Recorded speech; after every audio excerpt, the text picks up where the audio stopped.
We're really happy to have the second talk given by Andrew McLeod from Niels Bohr Institute, and he will tell us about beyond Steinmann for massive integrals. Please. Great. Well, thank you. Thanks to all the organizers for the invitation to speak and for putting on an excellent workshop for the last 2 weeks. I will say that I haven't been so visibly active, but I am on California time, so getting up and watching has been sufficiently a test of my endurance. So I hope you'll forgive me that. So today I'll be talking about some ongoing work with my collaborators, Hofi Hannes Dotter, Matthew Schwartz, and Christian Bergu, in which we're trying to understand better the analytic structure of individual Feynman integrals. Is that interference coming from me, do we think? Well, we'll see. So this is a natural ongoing set of work, kind of morally in line with this paper that came out last year with Jacob Borgielli, although the methods and techniques I'll be talking about today are almost entirely different from the ones we used in that paper. But so just to kind of get us rolling, let me motivate why I'm interested in studying the analytic structure of what will turn out to be in this talk just all mass Feynman integrals. So a lot of this motivation actually comes from these new formulations of certain physical quantities in terms of positive geometries that we've been talking about at this workshop. Namely because these reformulations have led to the observations of a number of very surprising, I think, analytic features of these quantities. So as Omer discussed in depth in the last talk, this has been very strikingly observed in planar n equals 4 super Yang-Mills theory. Especially, I'll be interested in this talk with constraints such as the cluster adjacency type constraints that have been observed on the double discontinuity structure of amplitudes.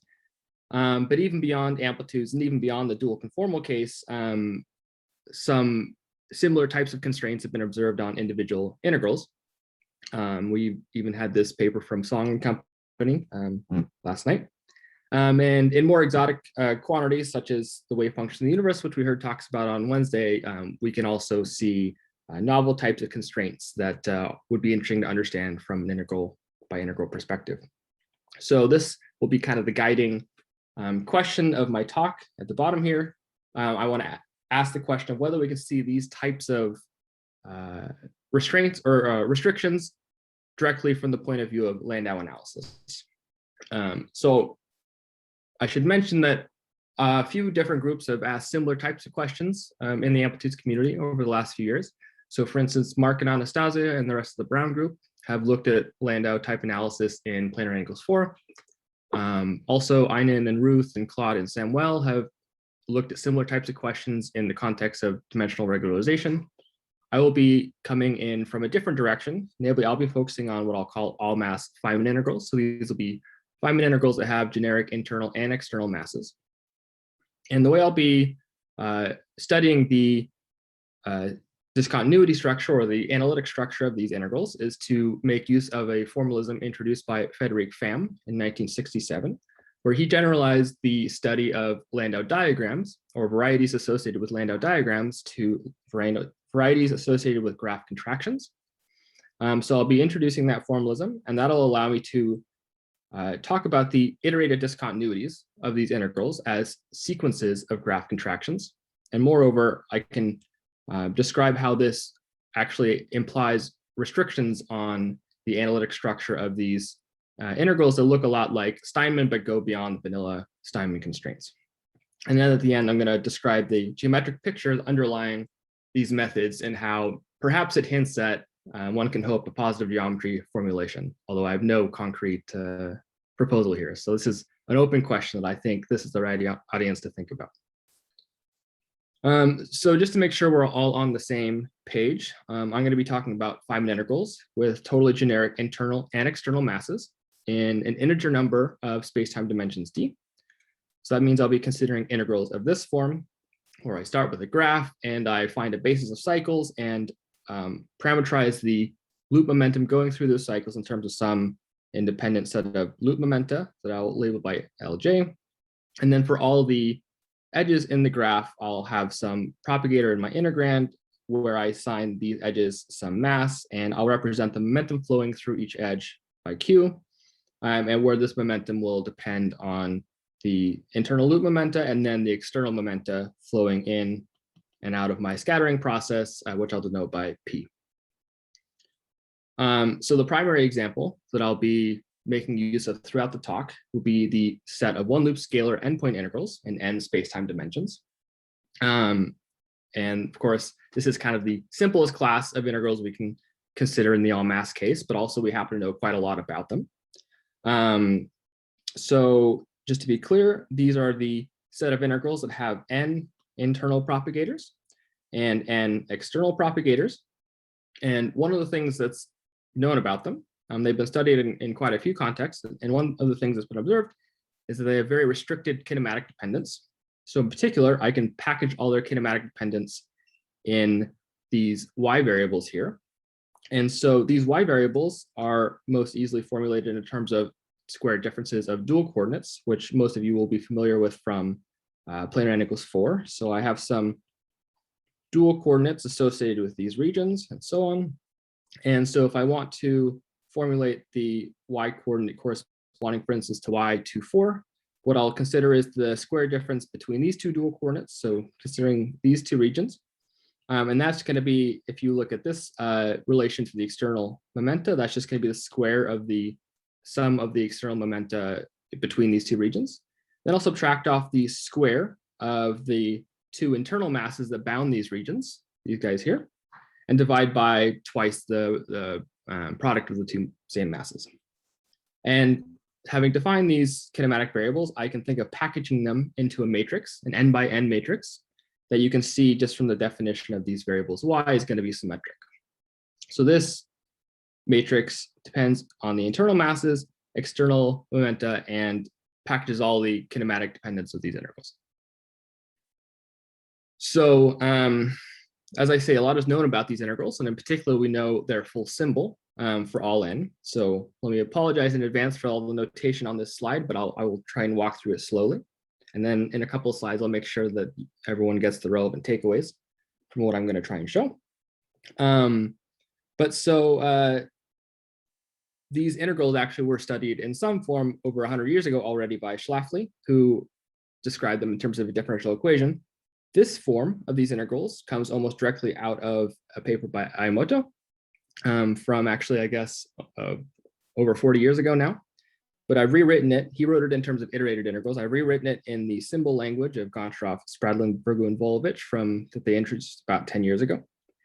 And so the idea is that, just to give a brief recap of the symbols, the idea is that these encode the logarithmic branch cuts that are encoded in these functions. So overall, what we have is for either the even or the odd case, we have a rational or algebraic prefactor here, given by 1 over the square root of the determinant of this Y matrix I formulated on the last slide. And then we have a sum over all possible symbol terms taking this form. So before I tell you specifically what these symbol letters look like, let me just note a couple of things. This sum is just a sum over all possible ways to assign these indices I1 through In, to assign the integers 1 to n to these integers. So I can choose, for instance, these first 4 to be 3 to 1, 7 if I want, if I have n equals 8, for instance. And the lower indices on each of these symbol letters omega appear as the upper indices in the next symbol letter in this specific sequence. So they have a sum over all possible ways of, in some sense, adding 2 indices in each term. And so then we have a very similar structure for n odd. We just have an offset if we start with 3 indices and go to 5, etc. So the specific symbol letters that show up in these symbols are given here. So again, I'll emphasize that, well, I guess I didn't emphasize yet, but the upper indices I that I've denoted by I is always a strict subset of these lower indices j, and as always has length 2 smaller than j. And these indices just tell me which subdeterminants of the Y matrix this symbol letter depends on. So when you see this uppercase D with an upper and lower set of indices that are different, that just means I form the submatrix, or the matrix of the Y matrix, formed by rows indexed by the numbers in I and the columns appearing in J, and I take that determinant.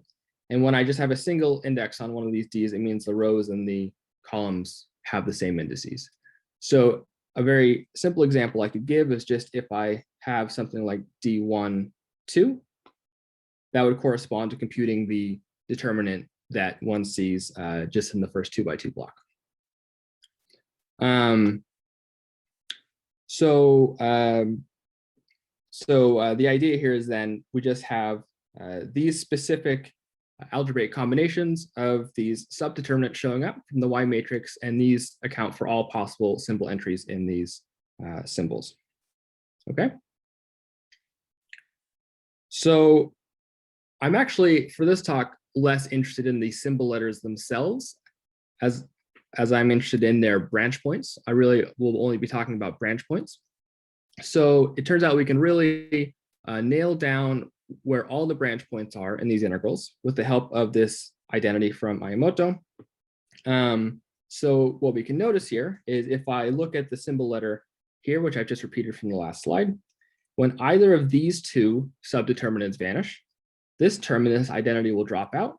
And we see that this combination here that shows up in the square root turns into a perfect square of exactly the quantity that appears outside the square root. So when either of these subdeterminants vanish, we will actually approach either 0 or infinity in this argument, and we'll approach a logarithmic branch point. Conversely, it's even easier to see that if we have either di or dj vanish, we will be approaching an algebraic branch point within this symbol letter. And we also have the algebraic branch point from the algebraic prefactor, which is just the full n by n determinant vanishing. So if that was too much notation, I lost you, here's the takeaway from all of that. So all of the branch points in these integrals appear at some locus that can be described by one of the subdeterminants of this Y matrix vanishing, where we just pick some rows and columns, 1 through n, and we compute the subdeterminant. And then the kind of interpretation of this branch point is also easy to predict. So in the case of even n, so something like a box or a hexagon integral, the branch point corresponding to this locus is going to be algebraic when the number of indices in this set J is even, and it's going to be logarithmic if it's odd. And then the opposite holds for the case of odd n, namely when there's an even number of entries for this matrix J, or sorry, this list J, then the branch point is going to be logarithmic versus algebraic. Moreover, as I tried to emphasize, the sequences of logarithmic branch points, which in many cases are the ones we're first interested in understanding, they are always specified by 2 new dual coordinates at every step in a given symbol term, meaning I add 2 new dual coordinates or their indices. And I also know about all the other dual coordinates that have appeared earlier in this symbol term. So now the objective for the rest of my talk is going to be I'm going to try and understand how these specific sequences of branch points can kind of be expected from Landau analysis, while more other sequences of branch points actually can be seen to be disallowed. So things where maybe you had the indices 1 and 5 in the first entry, and then they don't appear in the rest of that term of the symbol, that'll be disallowed. And just a quick note, so I won't actually be saying anything about the set of discontinuities that can actually be accessed within a given region, such as the physical region, nor will I be saying anything about analytic continuation contours. I'm really just going to be talking about singularities that can appear in Feynman integrals and in discontinuities of these Feynman integrals if they exist. So I would probably use the word discontinuity, but almost all of the cases I will be talking about, I'm really just saying singularities where branch points can in principle appear. But feel free to ask if that's unclear at any point, which I mean. So before I continue, are there any questions on kind of the first takeaway from this set of one loop integrals that I want to try and quote predict from Landau analysis? Okay. So just a very quick review on standard Landau analysis. So Landau diagrams are used to study varieties on which Feynman integrals can become singular and therefore develop branch points. So given a graph G, we can define a Landau variety by three sets of equations.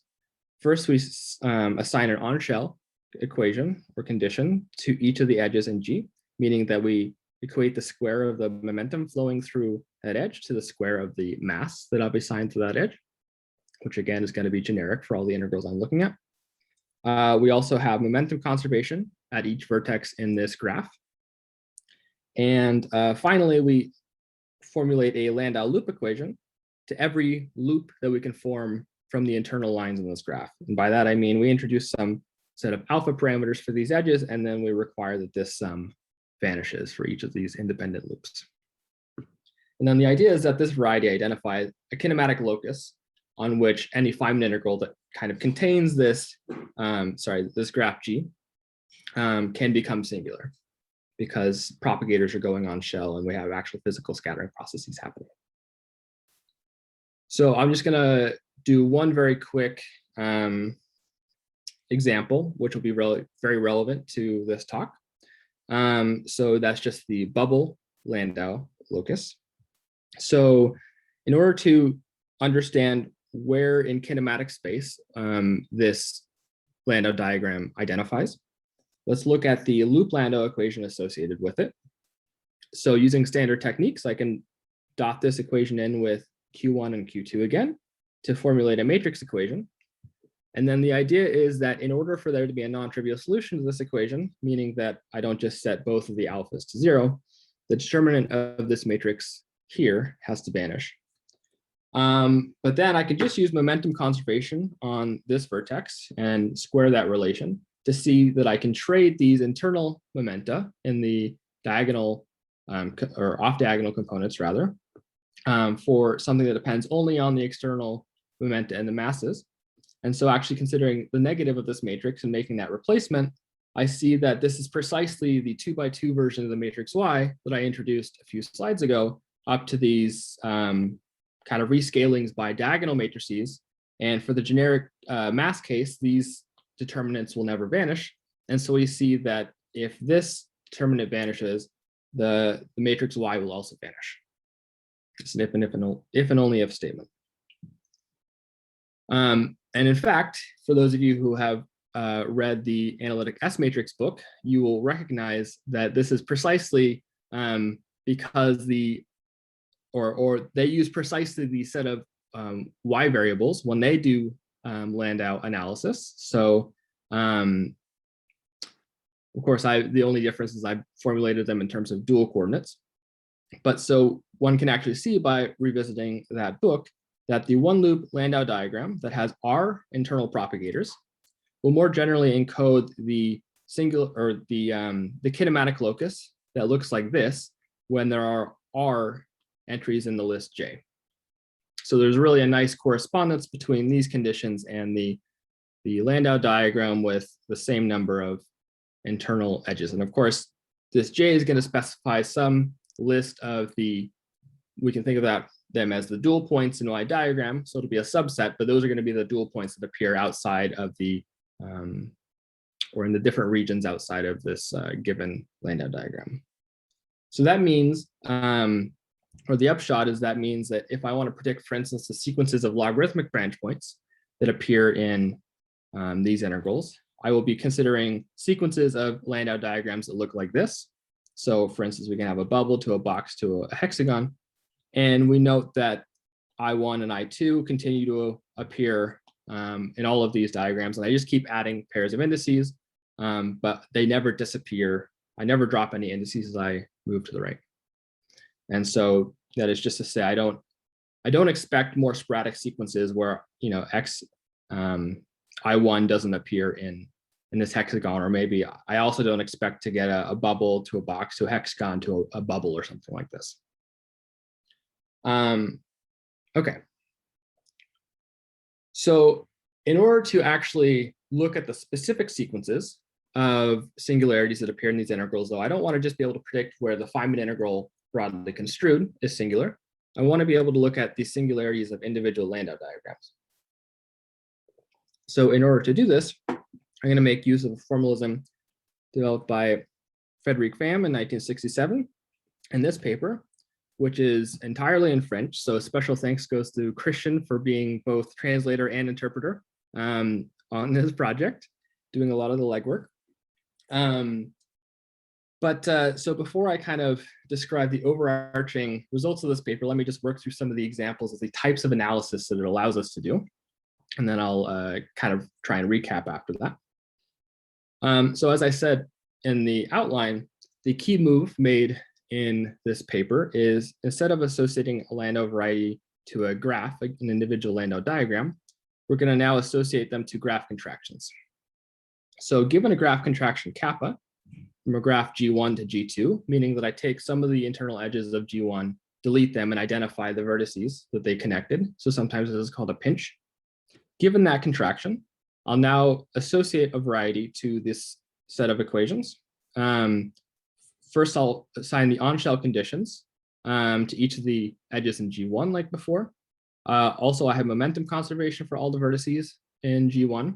And I'll note that those two sets of equations imply the on-shell conditions and momentum conservation conditions in G2. So I could have easily said G1 and G2 here. But then what changes here is in the third set of equations, I only assign Landau loop equations to each of the loops in the kernel of this contraction, where the kernel is the graph that's formed by all the edges that are contracted by kappa. And I'll give a couple examples in a second. But then the idea is going to be that this variety identifies a kinematic locus where the Landau diagram G2 can itself become singular. Okay. Are there any questions on that before I get, maybe it's better to ask after I do some examples anyways. So we can, of course, begin by looking at an almost trivial example. And I'll mention that throughout the rest of the talk, I'm going to try and draw the propagators that will be contracted in a different color. So there's nothing special about them other than I'm trying to make clear what I'm doing. So in this case, we might consider just contracting the bubble locus that I just talked about a few slides ago to the trivial graph with 4 external edges. And so the first thing we want to do if we want to identify the Landau variety associated with this contraction is I will form the kernel, which in this case is just the pair of internal lines here.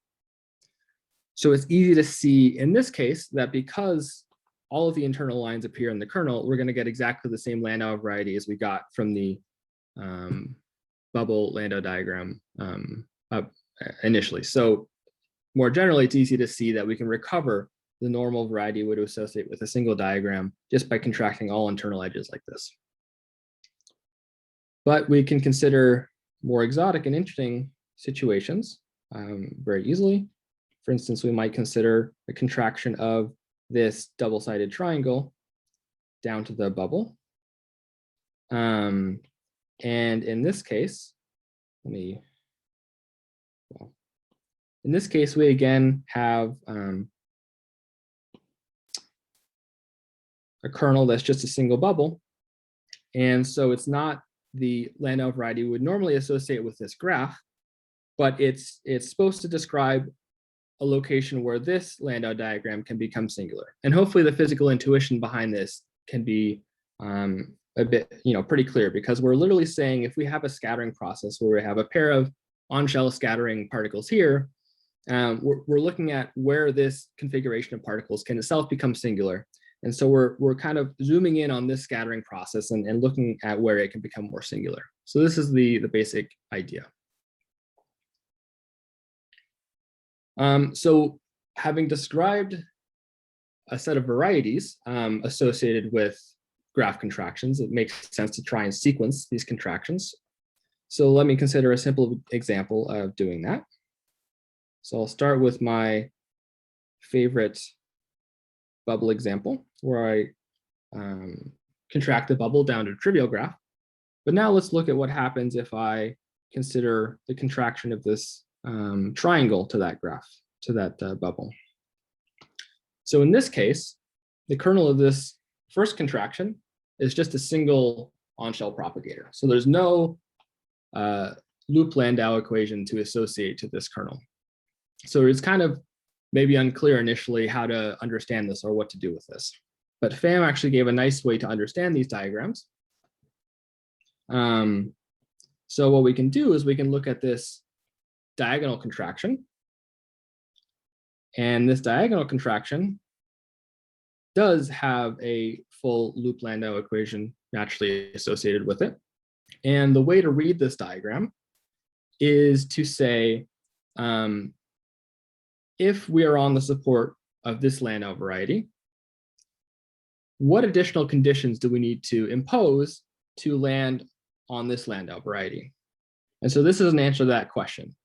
And let me motivate it by actually working through how this plays out in the triangle integral. So let's consider the triangle integral, which, as I showed before, has a form that looks basically like this. And I'm not going to write out the arguments of the logarithms, but the idea is that because we're in the n equals odd case, the logarithmic branch points associated with these weight one transcendental functions are going to be naturally associated with these bubble contractions. Whereas here we have our full 3x3 matrix because we have 3 total dual points.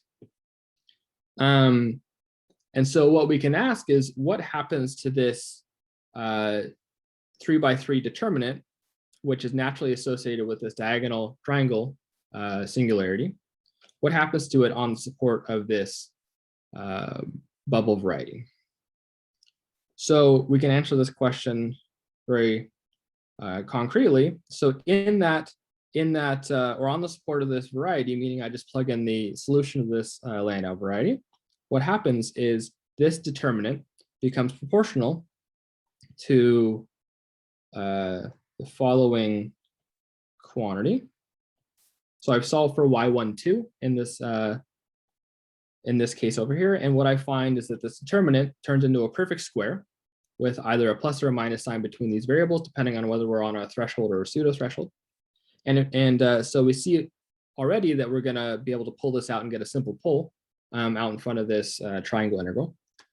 But then, more importantly, for understanding this Pham diagram, what we can now see is that the vanishing of this leftover part of this full polynomial here is actually implied by this new set of equations or constraints that we have from this horizontal contraction. So how do I see that? So the way to see that is to notice that the first change that happened as we contracted this triangle to the bubble is we went from having a single momentum conservation equation associated with this vertex to having 2 at these vertices. So what I can do is I can consider this momentum conservation equation involving these 3 momenta, and I can square it to utilize the fact that I also know that this red line is on shell. And what I find is that that equation squared precisely implies the vanishing of this combination, this sum of these y variables. So this variety intersected with this variety lands me precisely on this diagonal variety. So it's a very concise graphical way to see or predict where you're going to land in kinematic space just graphically. So we can iterate this type of reasoning. So I've drawn here again basically the same diagram I had. But now you see I can do it the same thing with the box. I can add a leg, etc. And the same type of reasoning will allow me to keep going. But note that because of how I've constructed this, of course, we're naturally going to have any dual point that shows up outside of this Landau diagram is also going to show up outside of this triangle and outside of this box, etc. So we can see naturally how we might expect this type of sequence that I showed earlier, where we strictly add, in the logarithmic case, pairs of indices to these Landau diagrams. And just to make sure that it doesn't look like I'm only doing something that works at one loop, we can also apply this in a two-loop example just to see that you can do more interesting sequences of contractions. So we might consider the two-sided triangle again, which we can contract to a bubble, to the trivial diagram. And so the interpretation here would be, if we want to access this Landau variety while on support of the bubble singularity, we can impose this bubble constraint, for instance, or this loop Landau equation with these new momentum conservation equations. So that's the general idea behind at least this aspect of the FAM analysis. So this is only part of what I'm going to say. So but let me recap. What I've kind of shown is that we can naturally predict, in quotes, the sequences of logarithmic branch points that appear in the sense that we get only strictly, we've shown that there are cases that are natural that only add these indices, these dual indices, and never subtract them. And we can, predict these logarithmic branch points that appear in the symbol by cutting pairs of edges. And more generally, we can apply this type of analysis to sequences of cuts, and we can confirm the predictions that we get against explicit cut computations, using, for instance, the techniques in these papers.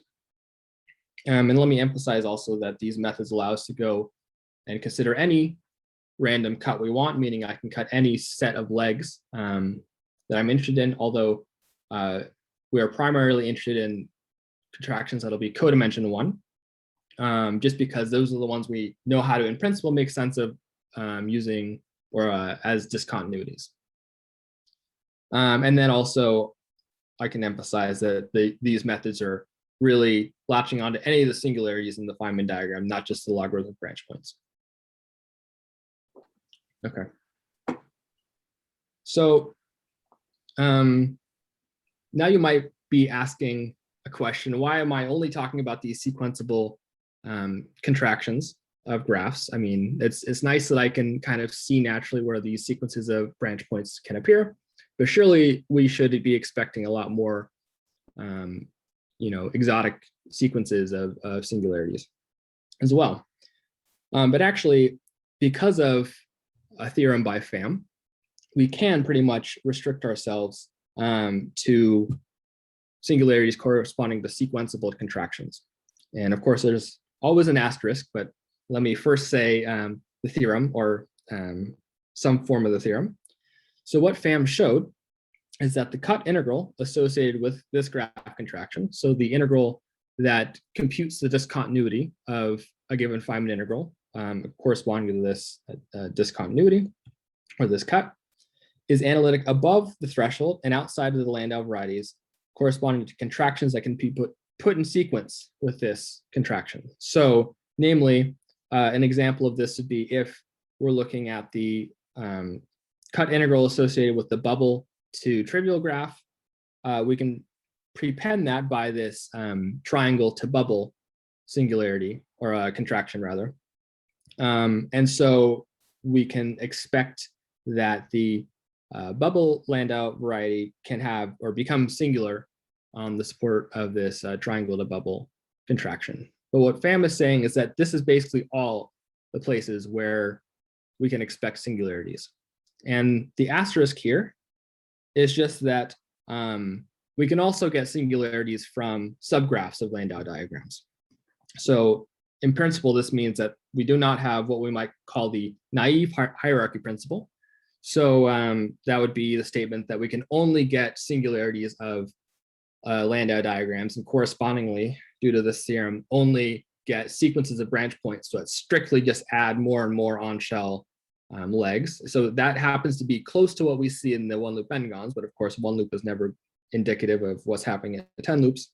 So the complication of the story is that if I look at a Landau locus like this, we can have singularities on subdiagrams. And in particular, back in the 60s, Lanshoff, Olive, and Polkhorn considered this specific example where they showed that this double-sided triangle can have a singularity on this bubble basically by contracting out this leftmost loop. So, but the upshot here is that, in fact, we really do know the two possible sources of the types of sequences or pairs of iterated branch points we can have in all mass integrals. Either they're going to correspond to some contraction that can be prepended to the discontinuity we're looking at, or they're going to correspond to some subdiagram like this, some subgraph. And of course, I expect also, I can just repeat the same letter. So the same diagram, I think that'll be fine. So, or the same branch point, I should say, because we can always just encircle a branch point multiple times. Okay. So, but now I want to mine this idea a little further and see what we can get out of it. So I've kind of motivated that I can expect certain sequences of branch points from these sequenceable contractions. But now I want to see what I explicitly cannot get due to this theorem by Pham.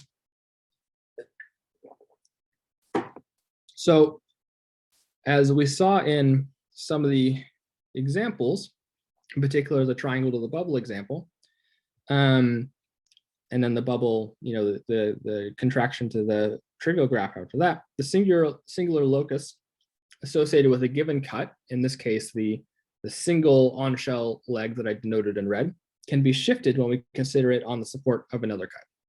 So in that case, putting one more leg on shell, that variety was shifted to what we think of as the triangle singularity because we were considering it as a singularity of the bubble. So I think it's interesting to compare this to the statement made by the Steinmann relations, which forbid double discontinuities and partially overlapping channels. But note that when we say that, we're imposing or we're forbidding double discontinuities where from developing where we would expect first discontinuities in either channel to appear. So what I mean by that is if we have crossing S and T channels, for instance, we're forbidding a discontinuity in S and then T. What we're not forbidding is discontinuity from developing on the S cut and then the joint S and T cut. So of course that would be allowed. We would not consider that to be a violation of Steinmann. So one way to kind of step back and think, we have a thought experiment here. What would have to be true if something like Steinmann were to be allowed? Well, it would have to be the case that these discontinuities commuted in some sense. It would have to be the case that one didn't interfere with the other. So more generally, we can ask this question of when do cuts not know about each other in a Feynman integral? Maybe they're just super far away from each other or whatever. How can we diagnose that? And as I already said, we can say this differently. We can just say when do pairs of, I guess really I should say contractions here, commute. So Pham also, his formalism gives a nice way to think about this. So let's consider the the box integral, which I'll now contract in two different ways as indicated by these colors. So let me first try contracting to the right, the red legs. So that'll give me a kernel here given by these two isolated propagators. Or I can try going the other way and contracting the green legs in this box, which will give me this contraction. So now, of course, I'm going to see what happens if I sequence these contractions and go all the way down to the trivial graph. So I can finish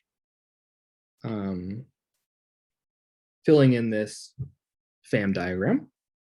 And what I see is that if I just look at the conditions imposed by this contraction versus the conditions imposed by this contraction, they seem to care about whether or not I've already imposed the other contraction, because certainly we're going to get a loop Landau equation in this case and not this case. And so it really does not look like these are going to correspond to the same varieties, depending on whether I have contracted in this other direction first.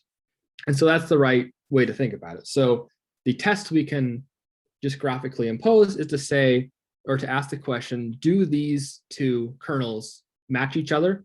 And do these two kernels match each other? And in this case, they don't. And so we see that in fact, these cuts can be thought of as interfering with each other and they do not commute.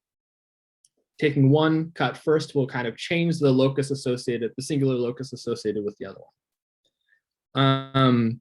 And I should mention just a technical point that in order for all of this story to make sense, all of these contractions really need to be codimension one.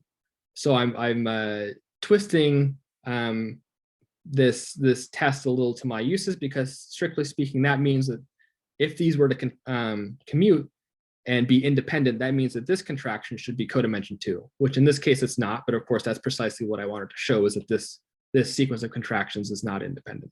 But in general, I would normally want to impose this type of test only if I had first checked that this contraction was a codimension 2 contraction. Well, that's a further condition on it succeeding, I guess is a better way to put it.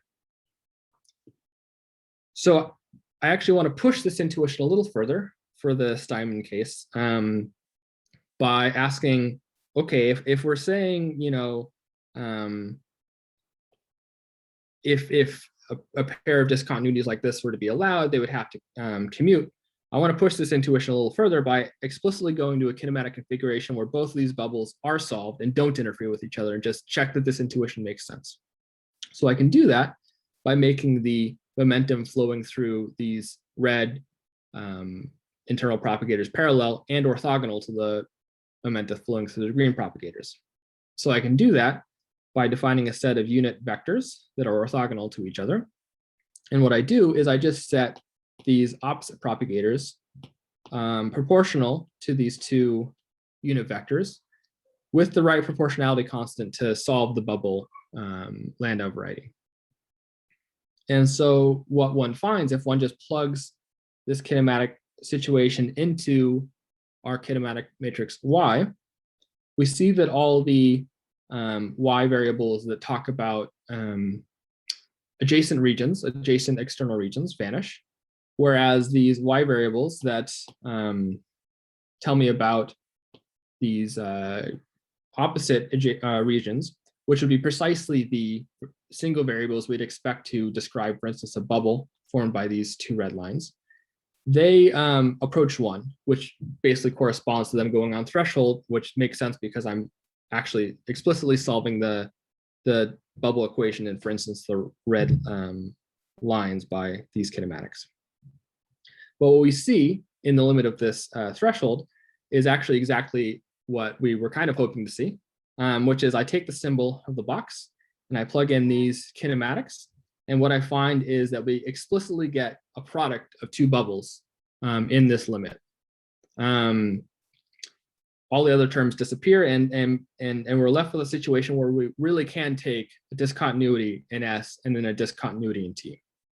So this is some special kinematic configuration where this is possible, but it really hones this intuition that this is maybe the right way to think about, at least in these all mass integrals, how Steinmann is working. And I should mention, in case this bothers anyone, that these conditions are manifestly, and this set of kinematics is manifestly inconsistent with the physical region. So maybe you won't be bothered by the fact that Steinmann seems to be violated in this region, because basically both of these vectors would have to be time-like in order for this to be in the physical region, and they're orthogonal. Okay. But just then to point out that, yeah. I have a question, if I may. Yes. Why can you not set two internal lines on shell, two adjacent lines on shell? For instance, in your box Q1 and Q3? Why you consider only the S and T channels? In principle, you should consider the other ones, no? I can also consider those. So it just depends on what I'm trying to show. I mean, we can, so if you're interested in seeing that you are allowed to take a cut in that channel and then that channel, it actually won't be allowed either. And that's due to the fact, I'll discuss a little more later, but let's imagine I considered this cut and then this cut. Well, this is actually the same type of reasoning as I just used will actually apply to this case because, well, actually it's slightly different reasoning, but the point is going to be that if I impose a cut on these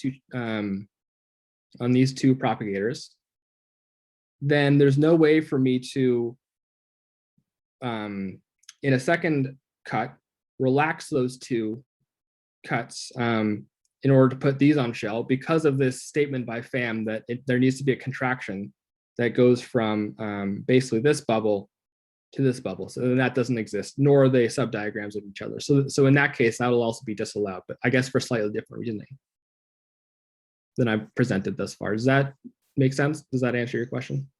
Yeah, but I mean, if you tell me that P1, P2, and so on are massless, okay, fine, because there will not be a threshold there.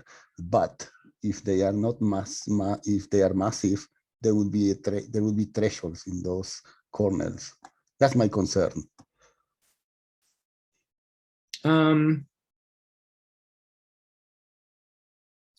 I guess maybe, so your concern is that you do expect there to be a double discontinuity in these channels? Yes.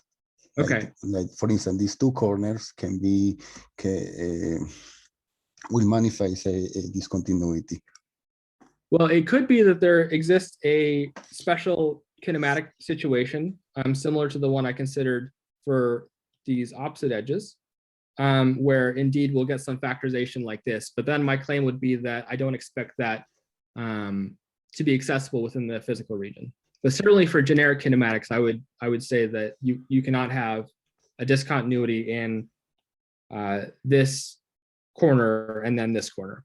And indeed, at one loop, we can explicitly see that you don't get that double cut just by looking at the answer, or that iterated cut, I should say.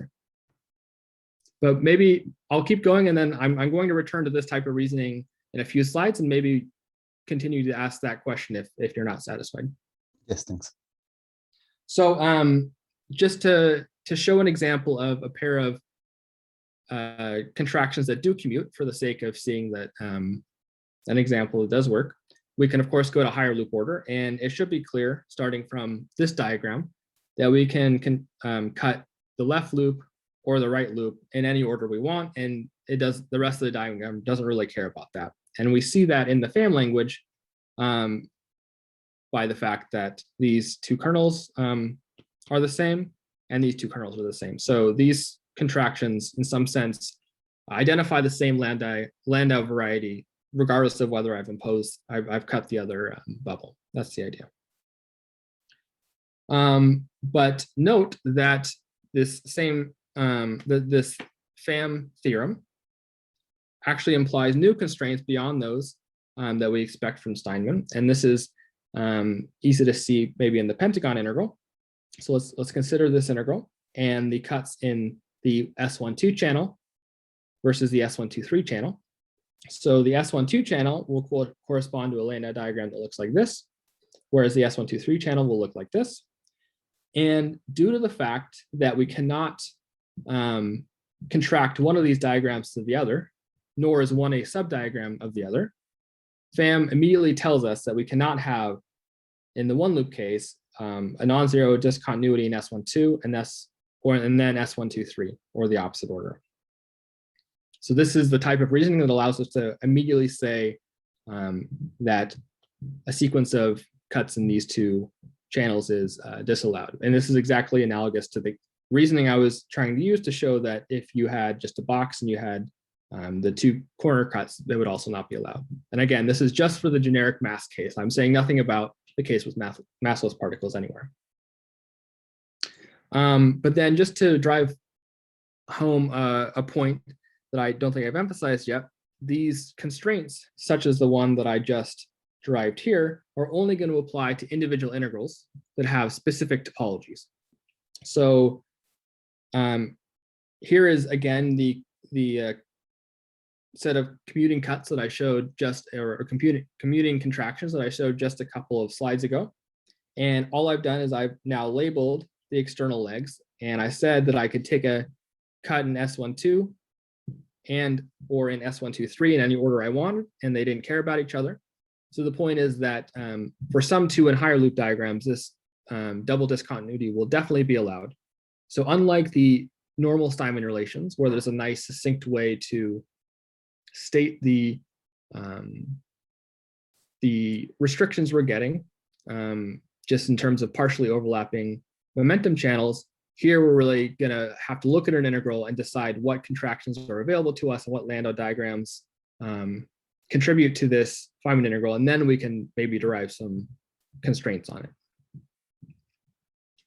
So that's the way I'm thinking about this. So now in the last couple of minutes of my talk, I just want to try and outline or paint the geometric picture underlying these methods, because I think it's useful for getting some intuition for how FAM is able to prove what seems like a very powerful result. And of course, because we would like to generalize this to cases involving massless particles, and probably this is the right way to generalize this theorem is to think about things in these geometric terms. So the key idea is that FAM considers these Landau varieties as critical points of certain maps between spaces of on-shell kinematics. So given this contraction, kappa, he considers a map, for instance, from the space of on-shell momenta on the graph G1 to the space of on-shell momenta on the graph G2, by which I mean this S of G1 is just the space of momenta associated with the edges of this graph that know about the on-shell conditions and that know about momentum conservation. And similarly for S of G2. And then this map acts just by forgetting the momenta associated with the edges that are contracted in this contraction kappa.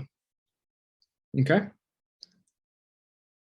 So considering these maps, what FAM shows is that the critical points of this map, namely whereas tangent map is not surjective, they occur where this differential only depends on the momenta in what we might call the base space here, whereas this would be the fiber direction, for some value of these parameters alpha, which of course are conveniently named. The sum here is over all the edges in the graph G1. And so after showing that this is where all the critical points of this map occur, what he does is the following, is he holds all the momenta in this base space constant, and then he considers therefore only the set of differentials that are left over, which correspond to the edges that are contracted. And so now we consider the graph just of these contracted edges, which is of course the kernel of this contraction kappa that I've been talking about. And he parameterizes all the loops in that graph by some independent set of loop momenta.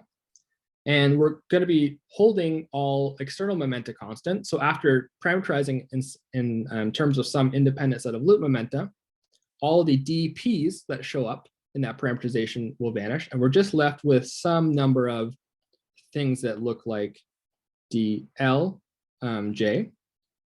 for, just depending on how many loops we have in the kernel.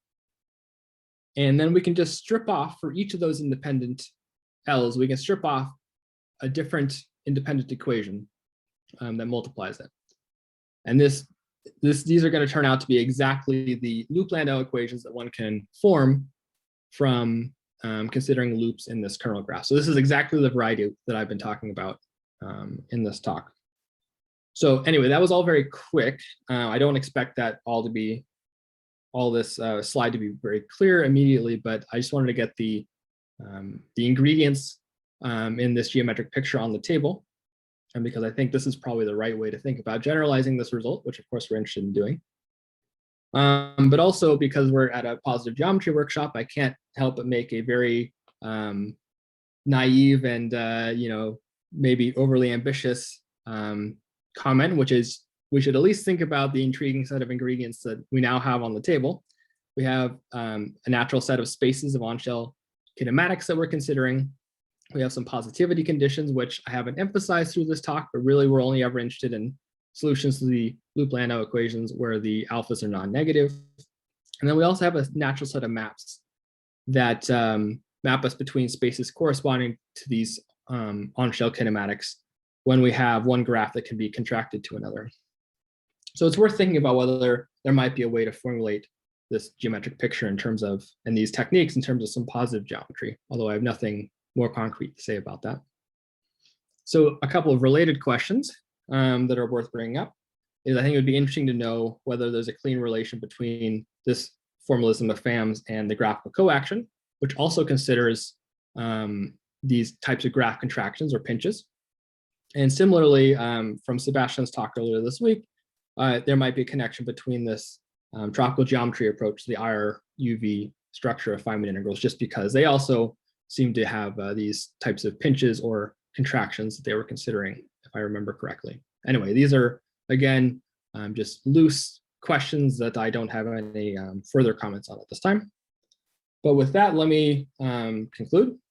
So FAM's formulation of Landau varieties in terms of graph contractions allows us to understand a great deal about the iterated discontinuity structure of all mass Feynman integrals. So I've showed this very explicitly in the case of the one loop n-gons, that we can kind of see very manifestly the types of sequential discontinuities that we know exist in these integrals. And moreover, we see that other types of sequences of discontinuities that naively might be expected cannot appear, and indeed they don't. But maybe there are a few points that are worth emphasizing. Of course, I was only talking about branch points this whole talk. I'm not claiming I can reconstruct symbol letters. So it'd be interesting to think through if we can get a little more information out of this approach to attack that problem, as many of the people in the audience are, of course, interested in. Despite this, separation between branch point and symbol letters, it's worth asking the question of whether these techniques can also be used to bootstrap higher loop all mass integrals, because indeed beyond one loop, I don't know if a single one of these integrals is really known in a closed form. Also, let me emphasize that I've said nothing about analytic continuation paths in this talk. So I've only talked about where Feynman integrals and individual Landau diagrams can become singular. So there's no guarantee that these locations that are, these loci that are potentially singular can actually be accessed as a discontinuity in some specific regions. So that's also something that merits thinking about if you wanted to look at really the analytic structure of a specific Feynman integral. And then more broadly, looking towards the future, it'd be really interesting to understand how elliptic polylogarithms and more complicated special functions can be fit into this picture. At the moment, I have no idea how that's going to work. And then also, of course, I think the primary thing that we are interested in doing moving forward would be to generalize this type of statement to massless particles, where, of course, most of us spend most of our time. And it would be very nice to be able to predict and restrict the types of sequential discontinuities that can appear in a more generic Feynman integral. So with that, let me say thank you. And of course, also remind you to keep amplitudes in your calendar. Thank you for the great talk. Time for questions.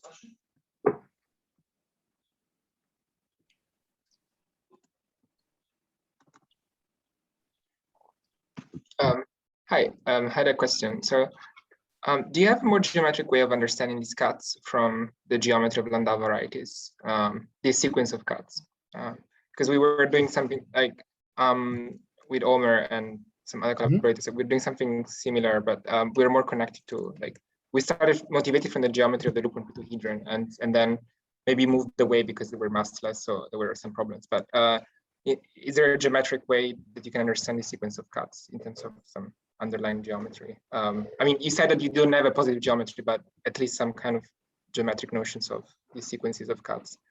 No, unfortunately, I don't really have any more comments in that direction.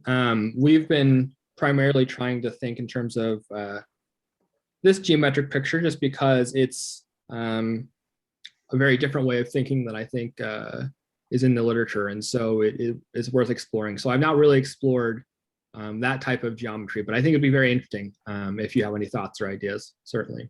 Yeah.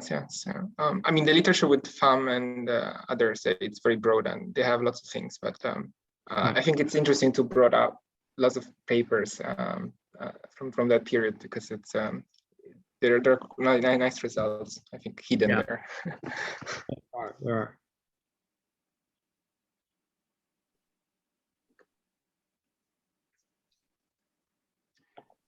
Andrew, can you say something about the kind of principal difficulty with the massless case? Is it just that all the varieties become too singular, these different loci bang into each other, and so on? Is that what's the?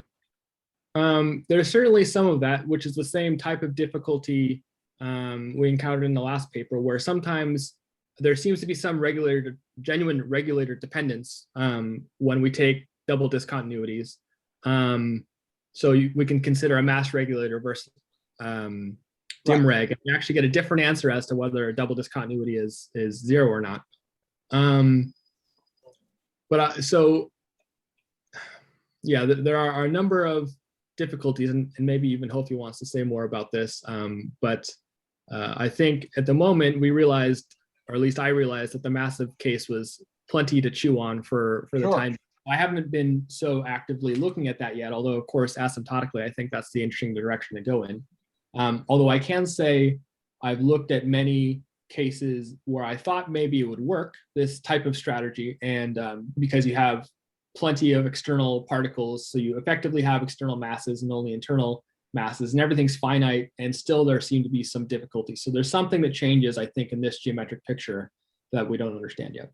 I think you have to do a lot of blow-ups, right? Sorry? No, I mean, I think you have to deal with lots of blow-ups in geometric-wise in order to deal with the massless case. So you have to find a systematic way to do that. Yeah, but I mean, certainly Nima's comment is right, that a lot of these singular loci end up smashing into each other, and it's not clear how to pull them apart in the kind of physically motivated way in all cases.